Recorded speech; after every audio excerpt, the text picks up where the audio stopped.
Welcome to Episode 6 of the Sweet Natured Cruise Cast. Hi, I'm Linz, as always I'm joined by Mark. Hello. Hello, and today we're talking about whether cruising is still good value for money. But first, a little mood music.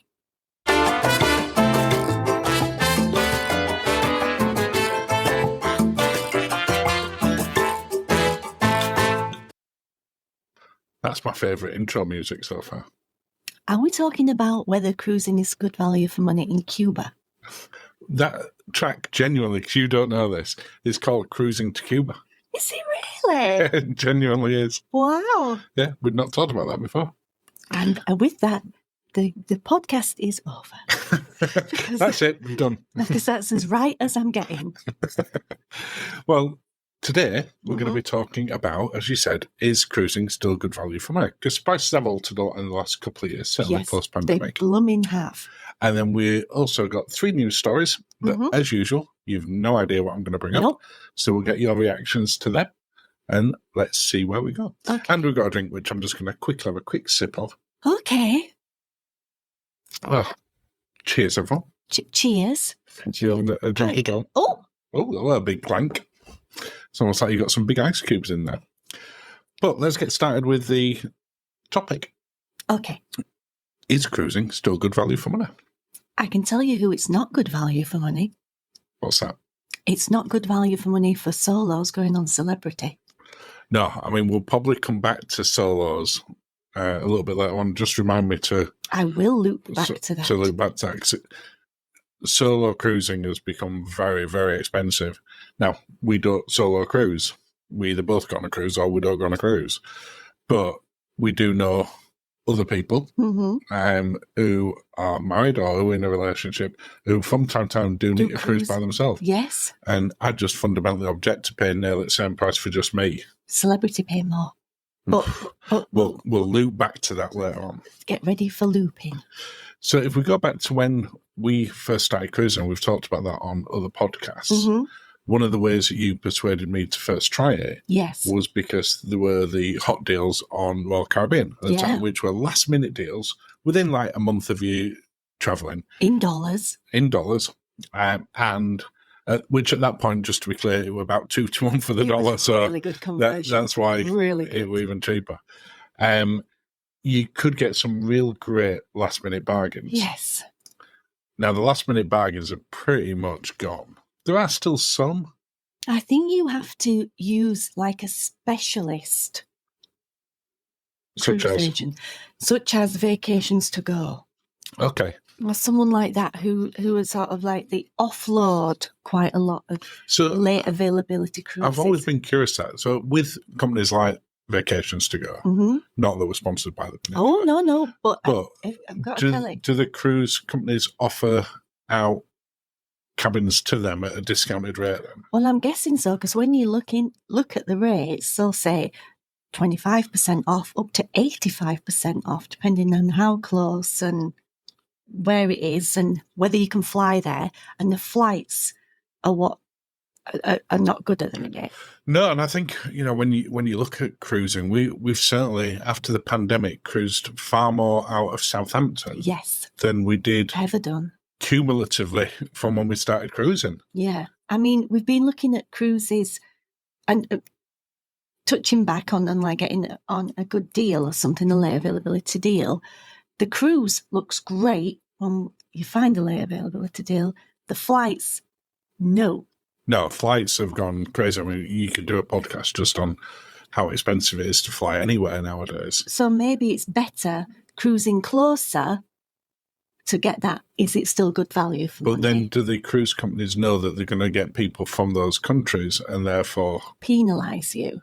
No, I don't think they're penalised, but I think they don't need to be as aggressive with the pricing as maybe they did, pre-2020. I feel we've gone down such a rabbit hole and we've not even begun. But I think it's an important piece of it. Yeah. That certainly in the last 4 years, I would say that the average cruise fare, I don't think it's doubled. No. But I think it's substantially more than it was. Definitely gone up. Now, in respect of, is it still good value? You It's in relation to what? So, Well, it is, yeah. It's value subjective. yes, and it's all relative. Now, not that you've always fancied going to the Maldives. Yeah.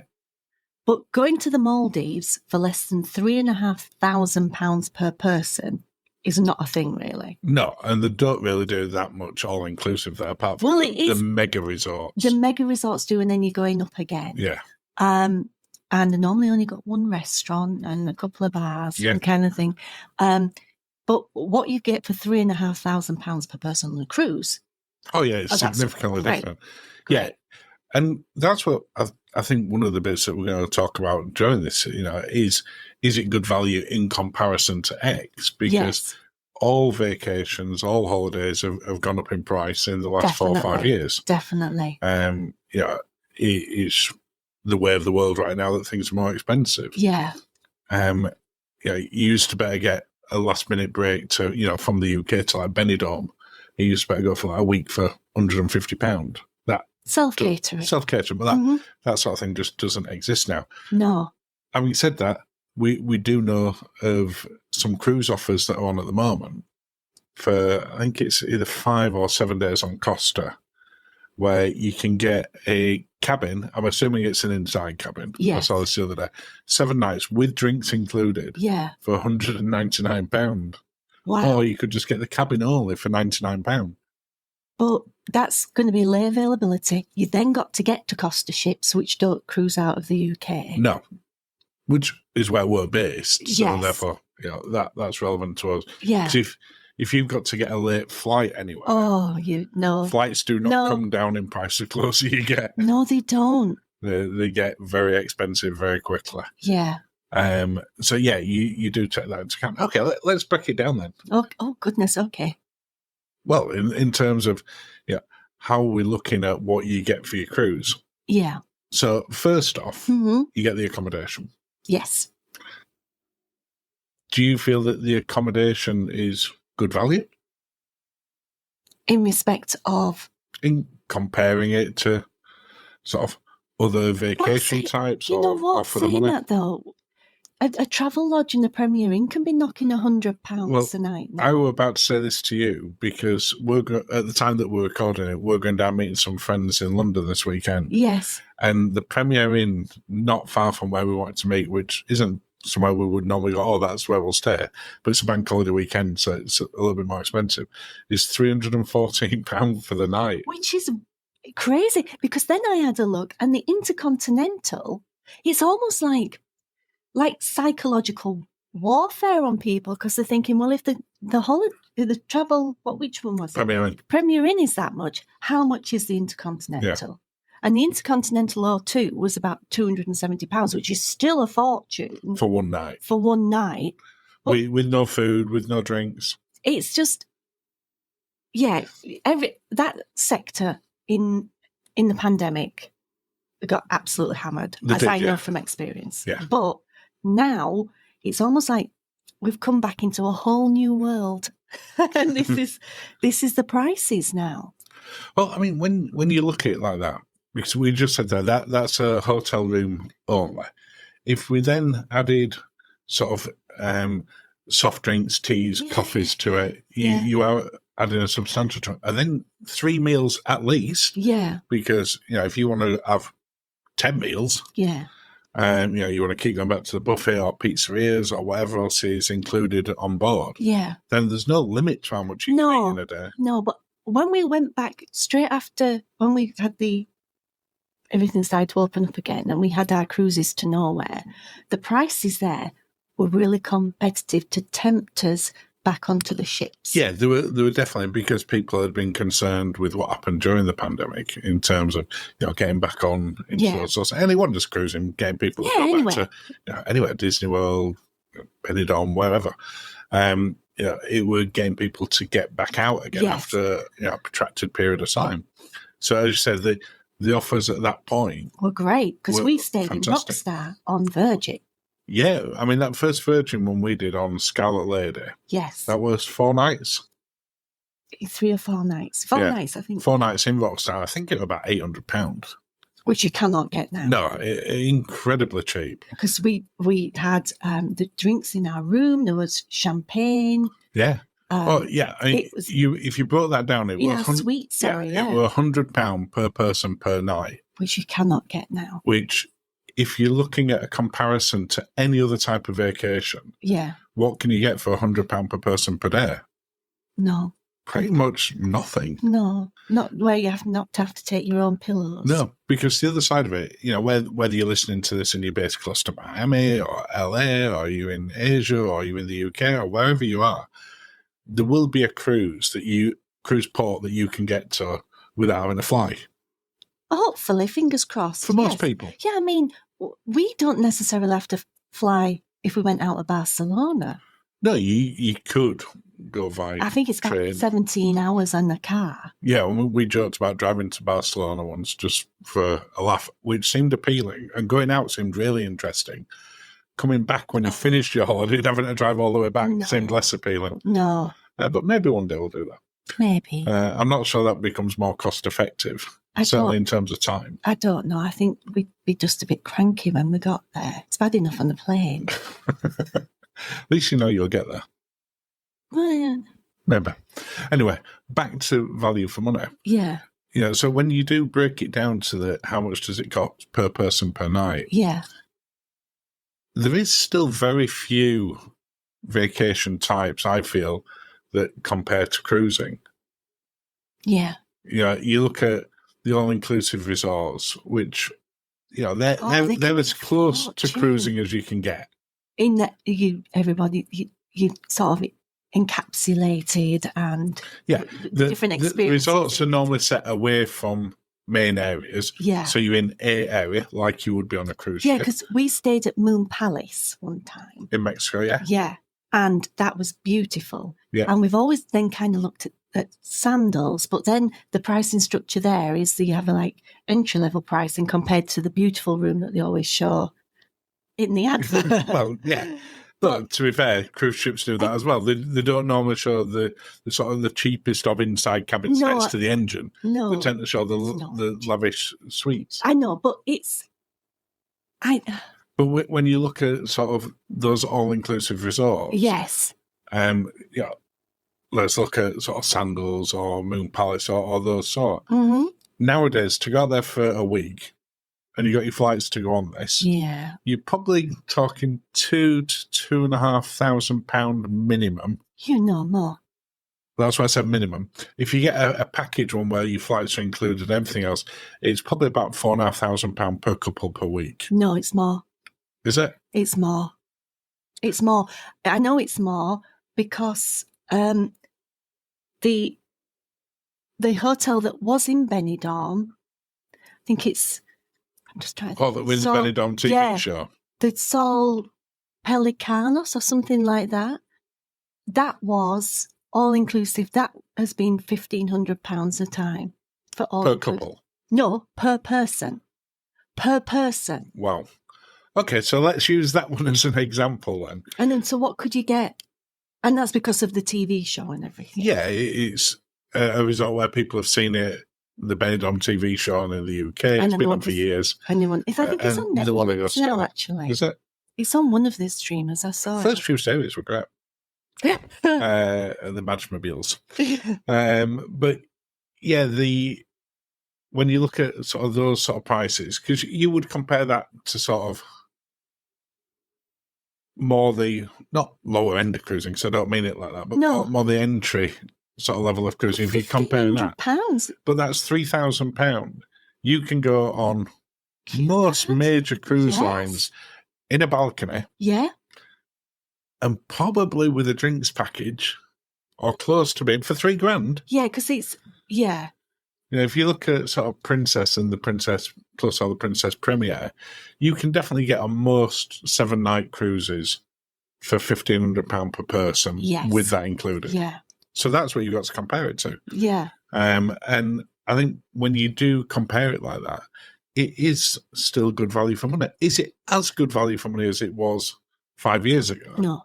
Probably not. No, but nothing is. That's the thing. And that's the whole part of it. I've had quite a few people say to me last couple of months, including at work, Yeah. they've looked at cruising and it's really expensive. Yeah. And I've then had this conversation. It's like, Yeah. but you've got your food included, Yeah. depending on which cruise ship, you might be drinks included. Yes. How much do you spend when you get to resort? Yeah. And when they then work out, they go, actually, yeah, it's all right. It probably isn't that way. And it's because you're looking at, and when you then look at sort of some of the more premium lines for cruising. Yeah. And we've done this ourselves. And they look pretty scary until you cost them against Maldives. Well, not just against Maldives. If you cost them against similar cruise lines that you think are cheaper, where it includes the drinks package, where it includes your excursions, where it includes your flights. Flights. Your gratuities. And you add it all together and you go, actually, to go on that sort of 6-star cruise, it's only going to cost about a couple of £100 more than this other one. Yeah. So it's working it out. Sorry, can I tell you how much? So Travel Blog Jamie and Steph from Cruise with Amber are having a little convo over X about the price of celebrity solo cabins, and Steph has done a screenshot of how much the quote is for a solo. How much is it for just a solo cabin on what cruise? Shall I get my phone? No, you don't need to get your phone. But what's our cruise? 7 nights? I think it was the 7 nights, like one of the snazzy ones out of the UK. On Apex? I'm guessing, it will be, yeah. Well, I think, if I'm right, I think I think Celebrity charged double and a half. I think it's 150% that they charge for solo occupancy in a double cabin. So how much? So I would say it's probably £3,000 per person. £7,500. What? I know, I'll show you. That's not good value. I'll show you this. I'd just find some random person down near Southampton said, do you want to come on a cruise with me? I think this is like a kind of travel buddy kind of thing. There's got to be on there. I don't know whether that's like... I mean, you've then got to share a room with someone you don't know. I think there might be some weird caveats to... Just ignore that. Don't do that. Well, if you've got a friend... who you can tell with you, if that price is right... I'm sure I am not... Big asterisks in that I've not seen it, we've not looked at it. I'm going to show you afterwards. It does seem incredibly expensive. Is there some way you can put it in the notes at the end? I will put it in the description of the show as to exactly how much that was. So if you have a look in the description, it'll say how much that celebrity one was that Linzi's on about now. But I think solo cruising is a different thing.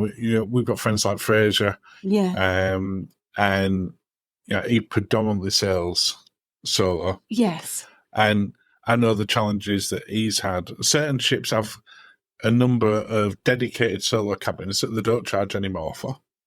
Not every cruise line does that. No, I think Norwegian is very good. Yeah, and Virgin as well. They do. Cunard has some. I might be wrong, but I think that generally speaking, solo cruising at the moment isn't good value for money. No, I'll show you afterwards. Yeah, I'll show you afterwards. So, if you're having to pay double, but then again, if you're a family and you can get all in one cabin, then that's good value. It's then when you go into having to have 2 cabins that it's less so. It gets, but it's like that for a hotel. So if we just sort of come away from the sort of generic cruise fare and stuff like that, then when we're talking about value for money, where do you see things like Princess Premier, Princess Plus, Holland Americas, NCLs, where they're charging you for what essentially just become an all-inclusive, where you've got unlimited drinks, cocktails, soft drinks, maybe specialty dining, maybe gratuities. Where do you think that they sit at this moment for value for money? I like the Princess one. NCL always I find a bit scary coming out of the UK at the minute. Well, just go back to the Princess one. What is it you like about the Princess one? You're on about Princess Premier. Yeah, I like Princess Premier because you only pay the difference if you go off-piste in respect of any drinks. All right, so if the drink was 20 and you've got a limit of 17, you pay 3. Yeah, I like that. Yeah. And I like the peace of mind that you don't have to worry about it. Yeah, peace of mind. I mean, we've talked about this on lots of different sort of videos and on the live streams. Yeah. Of the advantage of buying these in advance is that you're not thinking every time you're getting a drink on the ship of, oh, good grief, how much is my bill going to be? Even down to like a fancy coffee or a bottle of nice water. You don't have but that's to worry. not a value for money thing. That's a peace of mind. But it feels value for money when you know you've already paid for it. Well, we worked it out when we were on Celebrity. Now, Celebrity is notoriously expensive for its cocktails and its drinks. Yeah. But if you get the drinks package at the right time, so you'll often get the sort of classic package included. Yeah, you can. They have special offers on a regular basis. Yeah. But they'll also, throughout the year, have several sales where you can upgrade to the next level above very cheap. Yeah. Because if not, it's quite expensive. Mm-hmm. Is it $89 a day? It's pricey, yeah. Yeah, and you do have to drink a decent amount to get that. But on average, their drinks are between sort of $15 and $20. Mm-hmm. So you don't actually have to drink that much, relatively speaking, to get feel that you get value. Yeah. The thing I like about the Princess Premier one from a value for money is that it includes several things that I might not necessarily have bought. Yeah. So I don't know if this is value for money. But for instance, you get all the photos included. So whenever you see the ship photo people around, normally people avoid them. Photographers, that's the word I'm looking for. Those photo people. You might get one or two pictures done, but you know full well you're probably not going to spend $20 or $30. No, and you get some prints as well. Yeah. Whereas on the Princess one, when we've been on there, we proactively seek them out, which we try and avoid them. Because you get all the digital ones and you get 3 prints each as well. Yes. So you're like, we've got to make sure we've got at least 6 usable pictures because we want to get that value for money. Yeah. So that changes there. But then you get things like the dining at Alfredo's and O'Malley's, depending which ships you're on. And then 2 specialty dinings. Yeah. So I think that those sort of packages, Princess Premier in particular, as I said, other packages are available, but we're talking about. Yeah, we like Princess. I think they are great value for money. Yes. I think some of the other packages, we've talked about the P&O drinks package multiple times. I know that they've tweaked it a little bit, and to be fair, we've not been back. We need to try it, though. They changed it late last year, but I don't believe it's changed that. They actually tried it on. They changed it on May the 18th, the day before my birthday. Oh, nice. But that one historically for me has not been great value for money. No, because a lot of the drinks are in there. If you go over the limit, you pay the full amount, less a small discount. I don't like that. So, and when we did the pay-as-you-go comparison, and we were on a 14-night one when we did the pay-as-you-go comparison, and we saved like £800 or something. Yeah. It was significantly cheaper, and we had whatever we wanted. Yeah. So, I don't think that all drinks packages or combined all-inclusive packages are equal. No. There are some that are definitely better than other ones. You need to do your research. Yeah. But, let's try and wrap up the topic a little bit. The question we said is cruising still good value for money? I feel it is for us, yes. For us or generally? I'm not going to say... Because I'd say it is generally. Okay, let's go generally. What we talked about during that is, how much it is in comparison to hotels, all-inclusive resorts, etc. Flights, it's the flights. If you've got to fly somewhere, that is a more expensive bit. But if you're going to Walt Disney World for a week, you've still got to fly there. Mm-hmm. And then you've got the cost of there. Then you've got all the restaurants and you've got your tickets to the park. Tickets are crazy. That's an extreme example. Yes. But I do think it is still good value for money. Yeah. Because proportionally, everything else has gone up the same. Yeah. So whilst everything's more expensive, I still think it's good value for money. Yes. And with that, cheers. We'll cheers that one before we go on to the news stories. Okay.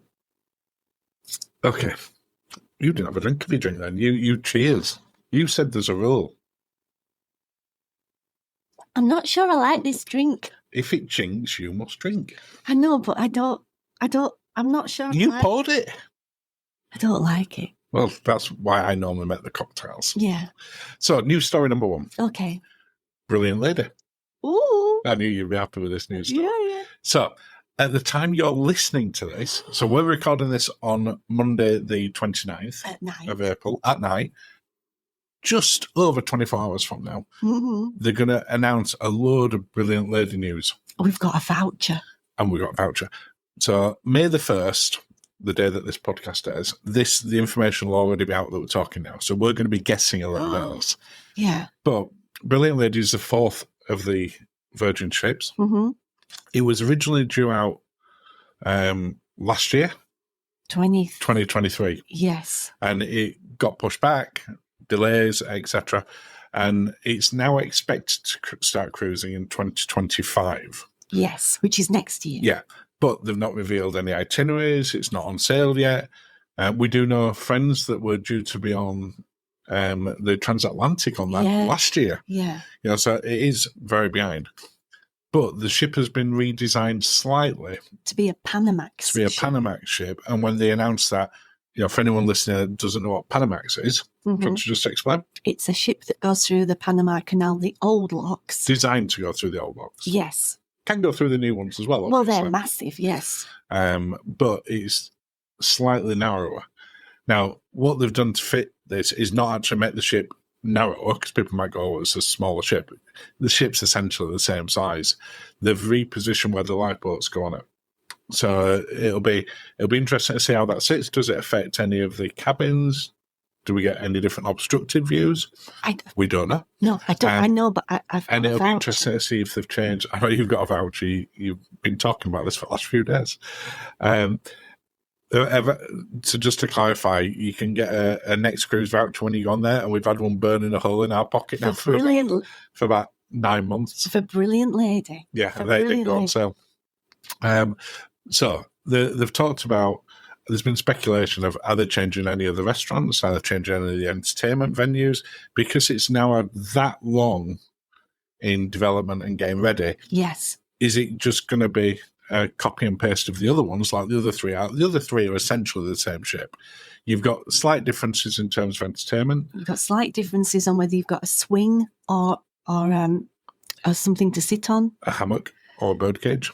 No, I was going to say are you on about a carnival ride. Or down in the area between the wake. Like the Instagrammable. Yeah, there's decoration differences and the altar where some of the shops are on some of them, but they're essentially the same. They're very cookie So cutter. Will there be any difference on that? Whether they talk about that tomorrow, on Wednesday, I don't know. But what they are going to talk about, because they've teased. Yeah, and overly strongly sort of teased it. So we know for definite. I don't know. No, they've said they're going to announce new ports. So it's been leaking more and more. So this is Virgin themselves that have said this. The expectation is that it's going to be doing some West Coast of America. Yes. As well as some East Coast of America. Yes. And what's the easiest way to get between those two? The Panama Canal.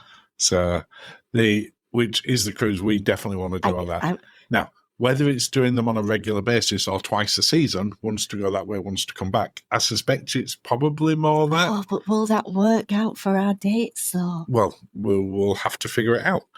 But it's going to be. Voucher? It's expected it's going to be based out of LA. It's also expected to be out of Seattle because they've shown the Space Needle. And they've shown Lady Liberty. Yeah. So to have one out of New York. Definitely going to have it going out of Miami because they've got their main sort of cruise terminal there as well. So it'll be interesting to see what happens with that. But which one are you most excited about?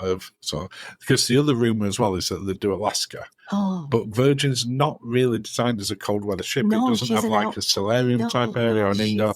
Well, the existing ones That's true. That's true. But Brilliant Lady has been seen out and about, and I'm sure someone would have picked up if it had a roof. Big roof. I mean, maybe they haven't, but I don't think they've fundamentally changed it that much. But what are you most excited about there? Well, they'd just warm the pools up and the hot tubs more, wouldn't they? Yeah, but you still can't sit outside of that. No, that's true. It makes the open space. And I mean, open space on most ships when places like Alaska is not really. I would like the Panama Canal. Yeah. I would like cruising out of New York on Virgin. That'd be fantastic. So, yeah, I've got my voucher. I'm just ready to see. And then we've got to work out the dates because we've got quite a few cruises booked for next year. Yeah, quite a lot planned, haven't we? So it'll have to work with that. But the voucher. Would you if Panama was just doing like one there, one back in a season, would you be willing to move another cruise to do that? Yes. Yeah, I would. But I'd be excited to do that. Which cruise? I don't know. Well, it depends when they're going to be. So anyway, by the time you're listening to this, you'll better find that out. So you'll know more than we do. So future Mark and Lindsay will be looking forward to finding that out. Past Mark and Lindsay are excited to find that out. Yes. Next story. Mm-hmm. And this relates to another cruise that we've been on recently, Princess Cruises. Yes. So they've announced in the past few days that they're launching their ship within a ship, like NCL, like Celebrity, like lots of others have now done, on the Sun Princess and Star Princess. Yes. The unusual thing about that is we've just come back off Sun Princess and it didn't have a ship in a ship at that point. And at the time of recording this, that's about 7 weeks ago. So it seemed a bit weird that they've done this after the ship it's like has come out. They went, we forgot. So what it is that I don't think that they forgot. I would have announced it in advance if they were planning on doing the pricing accordingly. Yeah. So what they've announced is that they're doing this new type of cabins. Yes. Not type of cabins, but a cabin class. Yeah. Called the Sanctuary class. Yes. The Sanctuary class includes Princess Premier. Yeah. That we're just talking about. Yeah. All the benefits that go along with that. Your reserved theatre, your drinks, etc., etc. Yeah. But the Sanctuary Club, we've just had a video come out on this past weekend. About this. Yeah. Has now become part of that collection. Yes. And it's all rolled into one. Yes. What do you think about that? Have we not spoken about this? Not on here, we haven't. We talked about it in passing on the video that we recorded yesterday. But this is a news story. Okay. I guess it's news. Well, they just announced it. And people are finding out. So this comes into effect from October the 14th, just to finish the news story. Okay. And when Star comes out, it'll be from the start on there. Anyone who's booked in on rooms that are becoming Sanctuary one are getting notified now, and they get access to the Sanctuary now. They're not getting the other perks right now because they haven't paid extra for it. Yeah. So they don't get the Princess Premier and all the other bits included, but they are getting access to the Sanctuary, which I think is nice if you're on between now and October. That is nice, yeah. But I had a look at the pricing. And did I tell you this at the time? No. Okay, so you can have a guess here then. So, as an example, I looked at a 7-night cruise, and it was £1,250 per person in one of their deluxe balcony rooms. Okay. How much was it for the Sanctuary class deluxe balcony room? With all the trimmings, all the bits. The cabins are the same. Okay. I think they've got some more premium, like toiletries and stuff in there. Oh, nice. I'm going to say £3,100 per person. Oh, in which case it's cheap for you. Oh, I was going celebrity. Yeah, no, it's not quite that much. It was 2,550. Oh, that's.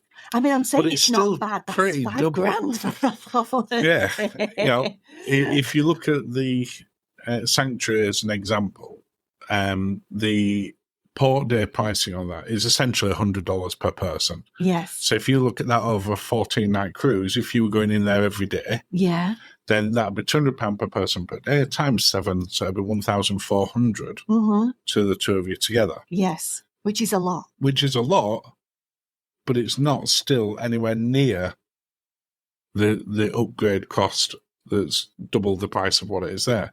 So you're getting Princess Premier. And it's that peace of mind thing again. It is. I suspect if you were planning on getting Princess Premier, it's good value because the Sanctuary class includes all of the mini suites, a select number of deluxe balconies. I don't think it's many. I think it's maybe like 12 or something. Okay. And all of the suites. Do you get your own restaurant?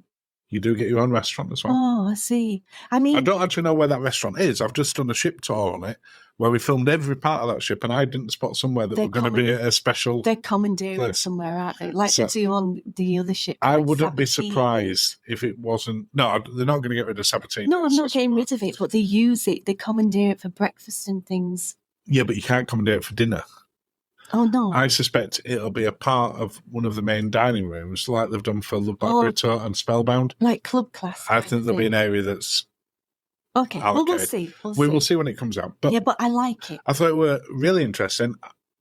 I'm not surprised because virtually every other major cruise line's done one. It seemed more surprising in hindsight That they didn't do it when it came out. They forgot. But it'll be interesting to see. But we've got a follow-on one, still part of the same story, about Star Princess. Right. So Star Princess has been delayed. Yes.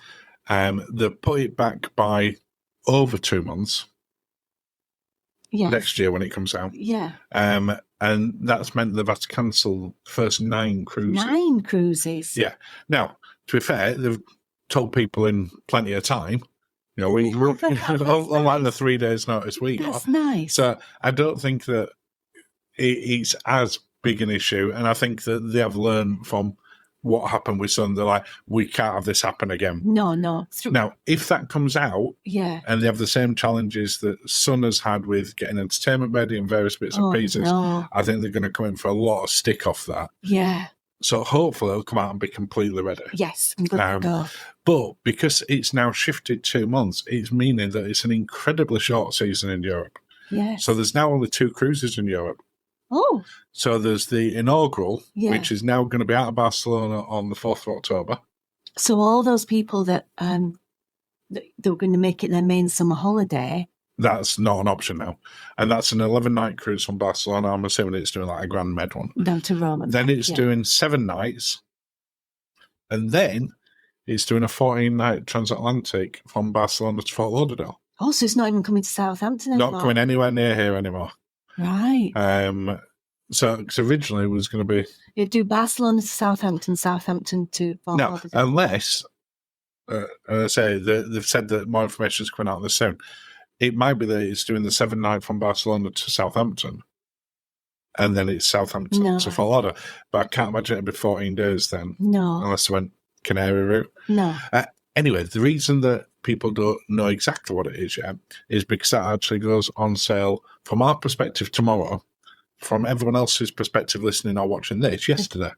So it goes, those new 3-night cruises, as well as the... 3 nights? Those 3 cruises go on sale tomorrow the 30th of April. So you better see all that information. It'll be out by the time you're listening to this. But it'll be interesting to see, as well as the new ones that are coming on in Fort I like that they're putting it live in the payday period as well. Well, yeah. I appreciate that. But I'm curious to see what that is tomorrow. Yeah, well. And then the final story. Oh my goodness, is that not it? No, final story. Holland America. Yes. Which we went on for 5 hours as part of a media trip just over a week ago. And then booked. And then loved it, and then came back and then booked it. Yeah. Is New Statendam. I'm going to say Tristan and Justin say it so beautifully. From So we'll just say Holland America Statendam then. It's coming over in 2025 because we're doing the transatlantic that brings it here for everyone. We're being very generous in delivering it to the UK. Yes.